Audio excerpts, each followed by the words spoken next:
It's war. War in the face. It's the face of war. It's faces and war coming together. Game's called Warface. It's Warface. Movement is your most important ability. A static target is a dead target.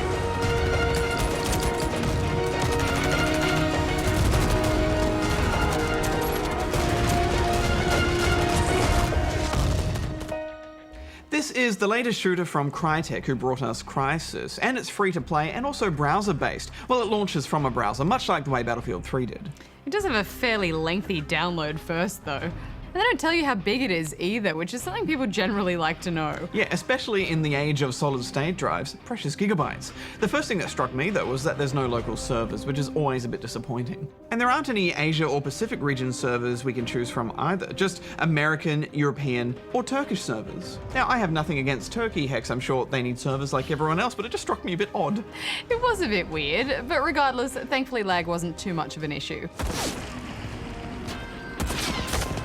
It's been optimised for online play, so you won't find annoying rubber banding, but you might find some slight delays in enemy deaths, that kind of thing.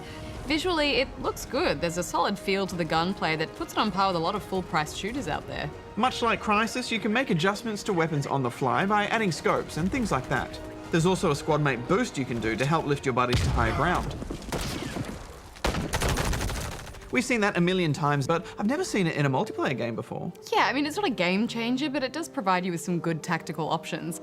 You have your typical variety of classes to choose from, with rifleman and sniper open to you straight away, while medic and engineer unlock after a little bit of play. And they work much like they do in Battlefield, with riflemen being able to restock ammo, medics being able to revive, and so forth.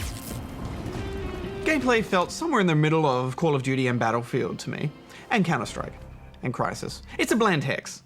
It has the classes of Battlefield, but the smaller maps of Call of Duty, and they only go up to 8 versus 8. I liked most of the maps, even though they're your standard generic slums. And there's your usual slew of game modes: free-for-all, team deathmatch, plant the bomb, Bomb planted. and storm, which puts one team on offense trying to capture 3 points, while the other plays defense. Good job. And to round it all out, there is a decent bunch of co-op missions you can do with up to 5 people, and these are a great way to get some XP and unlocks before diving into versus.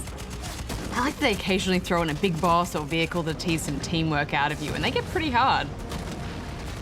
Although often they spawn enemies behind you, which I thought was a bit cheap. I thought there was a confusing array of in-game currencies. In terms of what you can earn through playing, you have cash, which you can get from multiplayer. You can also fork over real money for credits with a K, and revive coins, which you can then spend on reviving yourself in co-op without a medic.